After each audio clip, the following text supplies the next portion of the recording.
I always want to tell my story because I want to encourage women, young ladies, to know their self-worth and not to give up on themselves when they're going through a lot in life, you know. I'm born into a Christian home, and we're 5 in number, 5 siblings.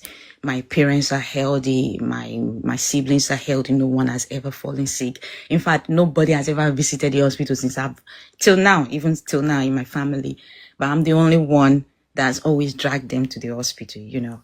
Yeah, so when I was 9 years old, I had my body was getting swollen, and they took me to the hospital, and doctors told my mother that something is wrong with my right kidney.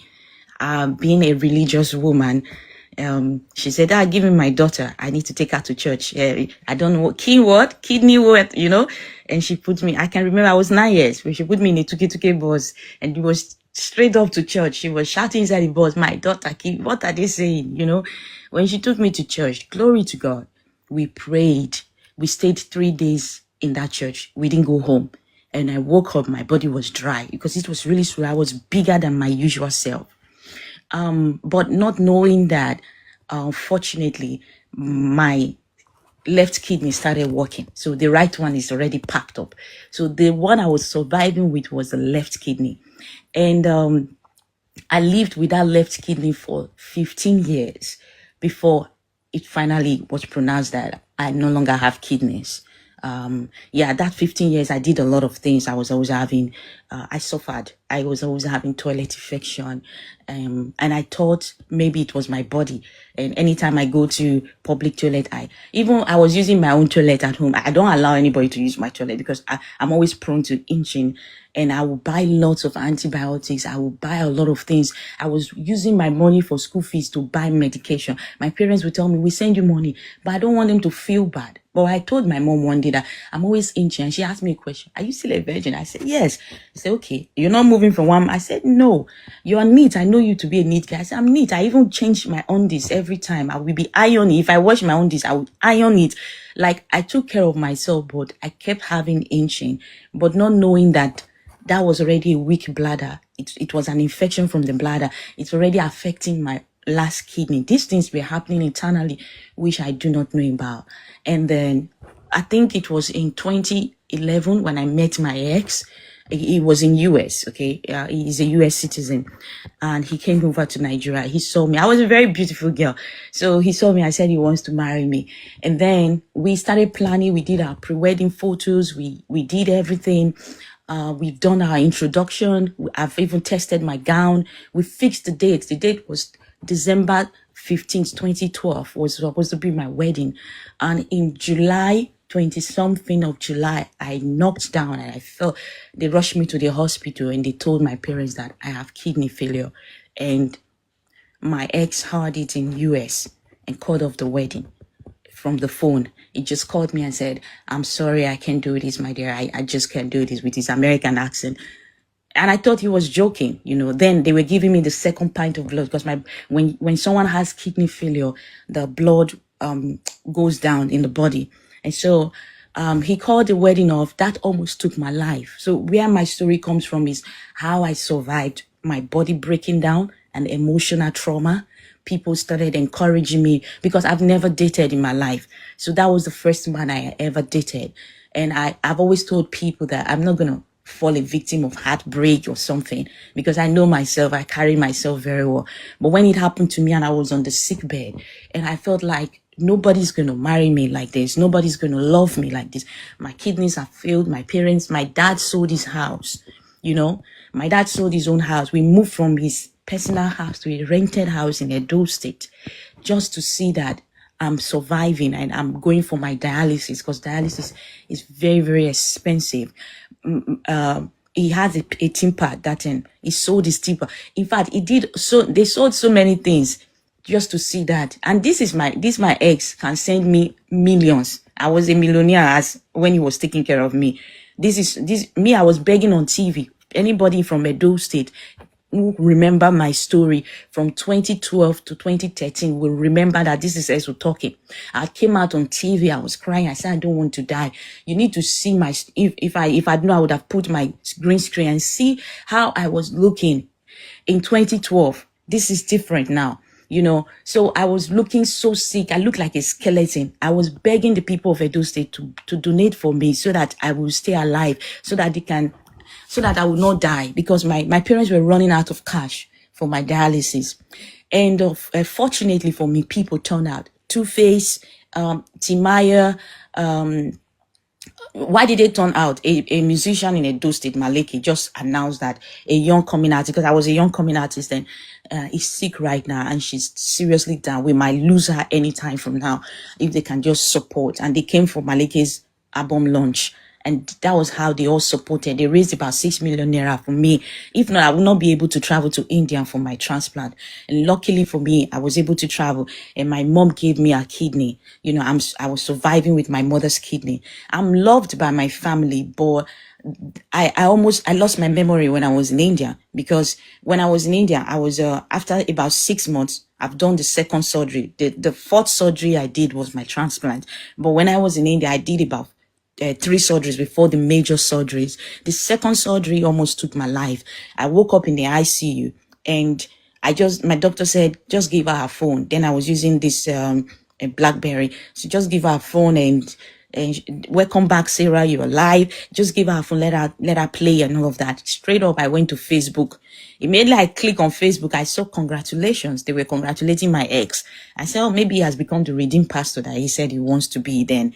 And I opened it. It was his wedding. So it was the space of 6 months. He left me to, he was doing his wedding. He was marrying an American, okay, a Black American there, portraying, she's in Yoruba.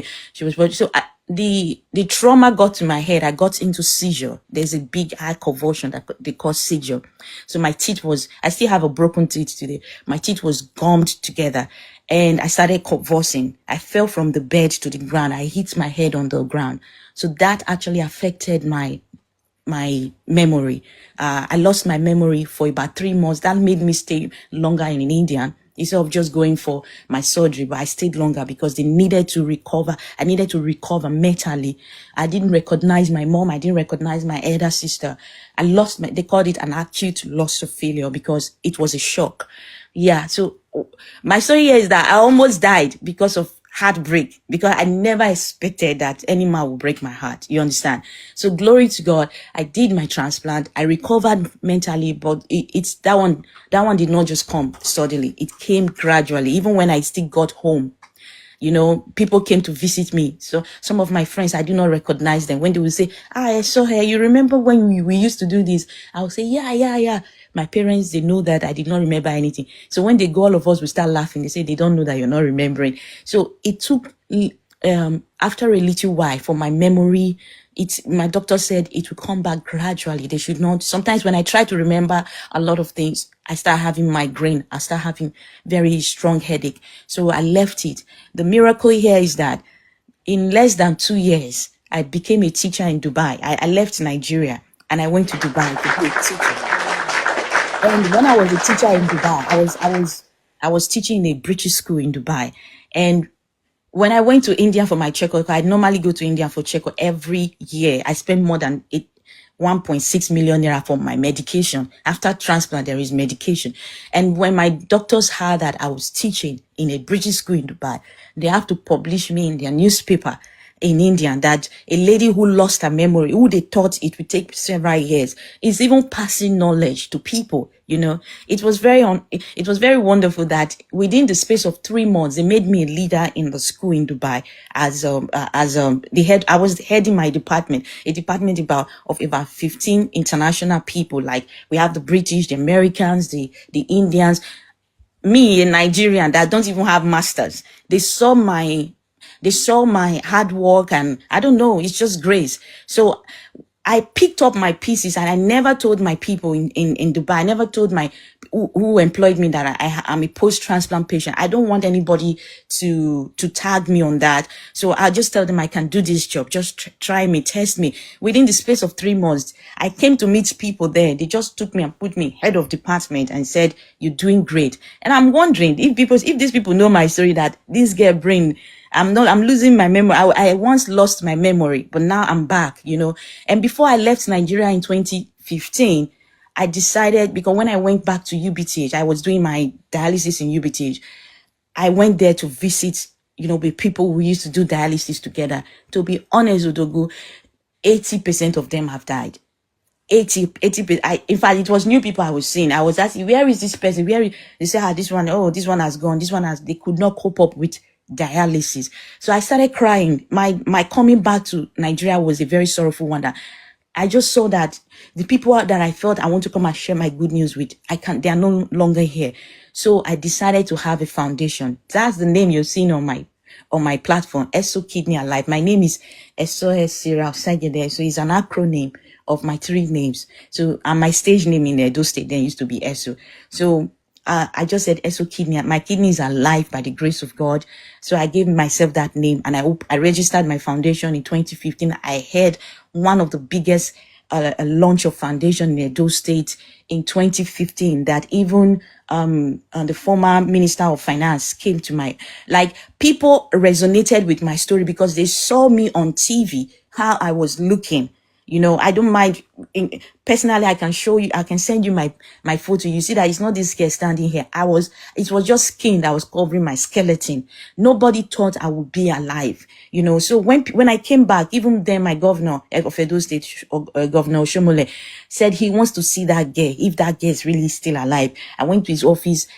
I visited so many people who actually donated to my foundation. Then I had about more than 600 people came for kidney screening on World Kidney Day in 2015 in Edo State. And I was able to provide erythropoietin. There's this very small injection that boosts blood for kidney patient in dialysis in UBTH for over 50 kidney patients. And it's very, very expensive. I was able to reach out to these people, but people do not know that I still live under medication as a kidney patient. You understand? So people just say, "Oh, so you're doing great," and all of that. But they don't know that for me, I don't care about myself. I care about the people who are actually struggling. But to be honest, we live under medication. And that medication is quite limiting, Odogu. People, when men come into my life, they say, "Oh, this guy is beautiful. Oh, you are outspoken and you're intelligent." And then I tell them, "Look, I'm a post-transplant patient too." They will run. They can't even stay. They can't even date me. Some of them will date for a while. They are still trying to understand if they can be with a woman like me. Because the most challenging thing is that they will ask me, "Can you give birth?" And my doctors have told me, and you're having your mother's kidney, and you are taking medication to make the kidney work every day, and they are quite strong medications. So it's very difficult to be pregnant and have a child under those medications. So when I tell men that this is my condition, they run, especially African men. You get it? So when I was in Dubai, although I'm sorry, my story is not, I don't know if it's a sorrowful story, but I'm driving somewhere. When I was in Dubai, it took me 6 years to recover from my first relation. That relation that almost killed me, that my heartbreak. 6 good years I stayed away. So when I'm advising young ladies, I tell them, please try to move on, because in my time, I didn't move on. I was more in a relationship that was already gone for 6 years. So when I sat down in Dubai, I saw that 3 years have gone by. 4 years have gone by as a single teacher. I was doing well. I built a house for my father. That house that he sold. In less than 3 years, I built a house, a big house for my father in Benin. I bought him back his tipper. I opened a business for my mom. This is a girl that my parents were just saying they want me to be alive. To just, when they call my name, I saw her, I should say, "Sir," or "Ma," so they will be okay. They never thought that I would be the child to change their story. Are you getting it? So when I was doing all of that, but I have to sit down and think, my age is going, I'm now in the middle 30s. Okay, I think it's time for me to move on. I need a man. So the year I decided that I need a man was when I met my ex now, my present ex. Yeah, so I met this guy. I was doing so well like this in Dubai. I met a taxi driver, okay, who was doing nothing like, but he had is from Inewi, but he had a very great vision. So when I spoke with him, I saw that his vision was clear. He wants to make money. He wants to do business. Guess what, Odogu? I invested in him because he loved me. He claimed he loved me, right? I told him about my story. He was the only one that stood by me, that said, with or without your story, I'm going to be with you. I will marry you if only I have the money. Then I thought about it. I don't want to disappoint my parents. I don't want to bring a man from my status. I'll bring a man home that is not doing anything. So I asked him, what do you want to do? He said he wants to do business. And I looked at him. He's a very driven person. Odogu, I invested in this man. Right now, people, my face is a popular face in Dubai because people know me so much. And everybody knows my story, that I actually, God used me to invest in a man. And right now, he's one of the youngest, richest guys right now in Dubai because of the company both of us opened. But when I was opening when he was opening that company, I never thought that I will fall sick again. So my story is coming to the sad part now. I never thought I would fall sick again. So I was never interested in put my name in the companies that you're opening, that I'm giving you money to open, because I felt this is going to be my husband. What belongs to him will belong to me. After all, I'm the one investing in him. So it's also mine. Are you getting it? So I never thought, okay, what I will get from the relationship. I'm always looking at the future. So me, I'm doing well in my career. So I want him to do well in his business. So when I invested everything I had in his business, the business was kicking off. COVID started, Udugu. And while I was teaching in the British school, I contacted COVID. But because I'm a post-transplant patient, the COVID hit me so hard. I almost died. I was rushed to the hospital and they pronounced that my mom's kidney that I was living with has failed. So that was the greatest tragedy of my life. It's not the first one. It's the fact that somebody donated her kidney for me and she's doing so well. She's happy that I'm alive. And the news that I didn't want to hear, it's like my nightmare came before me again. And I was seeing them rolling me. They put a pipe on my neck. I have scars on my body. There's a big scar here where they put a pipe on my neck. They were trying to make me survive because I can't breathe. My face was already white. Blood was stopped. So it was both COVID and kidney failure at the same time. So thank God for good doctors who actually, they told me I was always almost 1% gone when they brought me to the hospital. So they put a big pipe on my neck. And when they were taking me to the machine, I was sharing hot tears in my head. I'm back again to this. Because you know why? That same year, we were planning to go home. This guy has already called my father and said, Dad, I'm coming home. I want to marry your daughter. My business is coming up now. So I want to marry your daughter. My dad was excited. Oh, you found a man. I said, yes, Daddy, don't worry. We're coming home this December.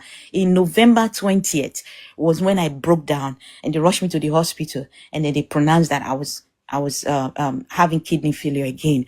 And my fear was, the second time, because I was about getting married in 2012 when that happened. So I'm asking, this thing has happened again the second time. Is it that the world don't want me to get married? And he was with me because he knows my first story. So he didn't want to act like my first ex. So he stayed for a while. He took me to the hospital. He was watching me. I would ask him, do you want to leave me? He would say, no, I'm here. But I think after a while, after a few months, I did dialysis for almost 2 years in Dubai before I moved to the UK. I think after a year and few months, when he drops me, he drives back home. He's with his Igbo friends. They are now making money. The business we started was a big one. We were bringing in containers from Nigeria. So he was rolling with the big boys now in Dubai, and they are all Igbos. So they are asking him, is she an Edo girl? Say yes. No, don't marry an Edo woman. So being an Edo girl was a big problem. And then, she's even sick of kidney failure. So news got home. I don't know how the news got home to his family. And they started calling him. They said they would disown him if he ever married me. And I remember then he used to tell them that this girl is my leg and hand, though. This money I'm building. If you see his mansion, Odogo, that he built in Ninewi, I was the one. I took that plan from my good guy. Good guy is my friend. I took that plan from my good guy. I said, good guy, give me this plan from you, the one you built for your mom. I want to build a house. Me and my fiance, we want to build a house. I can say, okay, if it's you, they sent me the plan. This, if you see this house, so the things he built, he put in that house in India. We both of us went to the market in China market in Dubai. We bought all those things because I thought this is a man I want to marry. Are you getting it? But after a while, he said he can't do this. He moved on. Actually, I started noticing he was talking to another woman, a lady he has never met, but they helped him to marry this lady for him in Nigeria, you know. And they told him, if she's the one that made you who you are, pay her off. I heard them say that. They said you should pay me off. And I was crying. I said, how can you pay me off? You can't pay me for the time, the sacrifice. I used to borrow money from school. Then my salary is huge, but I used to take salary advance. I used to do a lot of things. I would work extra. In fact, it's one of the reasons why my kidney was weak for the COVID to even knock it down. I worked extra. I used to cry. I'll tell him I want to change my job, that my job is killing me. He would tell me, if you stop, me, I don't have anything. How can you stop? So you know you are the one carrying us. So I'll say, okay, I will still be working. At the end of the day, the kidney failed. He was doing well financially, and then he said he can't marry me. So this time, the heartbreak did not break me, because I know what I suffered the first time, how I lost my memory, how I suffered so much. So I told myself, I became strong. So this is where my resolution and my mindset changed. I said, look, I will not allow any man to mess up with my head. I won't allow even the sickness in my body. Right now, as I'm talking to you, I'm a kidney patient. I'm back again as a kidney patient. I used to be a survivor, but now I'm a fighter again, you know. And I told myself, I said, I will not allow the sickness or emotional trauma break me, because my parents are still alive. My siblings are still alive. If I die, then I lose. I started becoming so strong. When I talk to people are wondering like, but you don't look like what you're going through. I said, yeah, I worked in my head. I'm writing a book right now. It's called The Power of the Mind. I want to let young women know that. I know both young men, but I'm more concerned about women because I'm a woman. I want to encourage women to know that sometimes we go through life. We don't know why life takes us through the journey that I'm writing in my book. I said the life is a script. It has already been written. When you were born, your script was already written about what you're going to become, about what you're going to encounter in life. You are just an actor. Now, the way you act your script is what matters in life. You want to be a weak actor, you want to be a strong actor, or you want to be an inspirational actor. An actor that when you act your script, people will be envious of you and say, I love to be this actor. So you need to choose you up and down. From this level I was in Dubai, I stopped working. I resigned. I looked at my big job and I wrote my resignation letter when I was in the hospital with tears. Thank you so much. With tears on my eyes, I was writing because I know right now I have to depend on a man. I depended on him for 1 year. Odogu, I dated him for 3.5 years. Just the last year, which made it 3.5, was when he took care of me, that he gave up. But this was a man I took care of for more than 3 years. More than 2 years. It was me that was, the house we stayed. I took my car. I bought him a car, 2017. As of 2019, I bought him a car of 2017. Kia Sorento. It was my car, but I allow him to drive. I want him to feel like a man. I don't want him to feel like I have money more than him. I want him to be comfortable. You get it? I'm not proud of what I've done. My parents did not judge me, but I'm telling young ladies today, and my story is, if you have opportunity to change a man's life, do it. I'm not going to say stop. You know, my story is not, please, when you don't help any man. No, my father told me something and said, when I was crying, I was packing my things. I have to leave Dubai because, I don't want to cry. I was telling myself that I want to remain in Dubai, but I asked him a question. I said, why do you want to get married to a woman and bring her over to Dubai? In Dubai, people know both of us. Why don't you just get married to me in Dubai? And if you want to, because of childbirth, if you want to marry the woman in Nigeria, you can go and marry her and she will have children for you. You know, I was bringing myself low to that extent that I wanted to be I wanted to be in that situation where a man will marry me and go and marry another woman, so that he can have children. Because then, as a kidney patient, as a post-transplant patient, I can't even have children, not talk of a kidney patient. So I was telling him, I want you to have kids. You're a young man. I'm not going to stop you from that, but I've built a life with you. This is our mansion. This is our business here. How do you expect me to walk away with nothing? Because now I've resigned and all the money is in the business and my name is not in the business. And I asked him, I said, okay, if you want to leave me, what about the business? He said something. He said, my friends are even happy that your name is not in the business, because I don't want my future wife to have problem with me because I have a name in my ex name. That thing broke me, Odogu. I cried for days, just knowing the fact that not because a man broke my heart, but because I know I want to start from square one again, because now I can't walk. I can't do anything. Are you getting it? All the money I would have invested in myself. I'm grateful to God that before I met this man, I've already done something at home for my parents. I built a house. I've done a lot for my siblings. But in the space of meeting this guy, my parents used to call me and say, are you okay? I said, yes. My landed property, I wanted to do something. I wanted to build a hostel. I had vision, but everything was on stop because I was building a man, because I felt like if we get married and he's stable, then we cannot do our vision together. So my parents will ask me, is everything okay? Your land is growing grass, or the other one, they want to take it to. Well, I say, mommy, don't worry, I'm working on something. I was building somebody else's son. But I will not tell any lady to stop if you're in that situation. I'm not here to tell you, don't ever build a man. I've seen women who build with men and they are eating the dividends of it. Are you getting it? So it's just life. Life happens. When I was about to leave Dubai, my doctors advised me that, look, if you are in Dubai, you're spending a lot of money on your dialysis. You should go to UK where NHS will be free so that you can take care of yourself. I looked at my life, the kind of life I've built for myself in Dubai, and how I can leave it behind and come to the UK sick and not having anything in my pocket. So I was asking, oh my God, I'm sorry. It's a lot to start from square one again, It's a lot. My dad told me something. He said, you should be grateful that through you, a man is lifted up.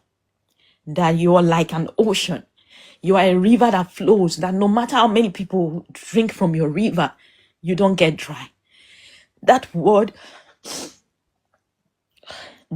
hit me so hard that I thought of giving up, but I held on. I said, I don't want this heartbreak to break me. I don't want me being sick the second time to break me. I need to be strong for myself. My parents, God gave me a very strong, supportive people. My parents, my siblings, they are the best. If I'm coming back to this life,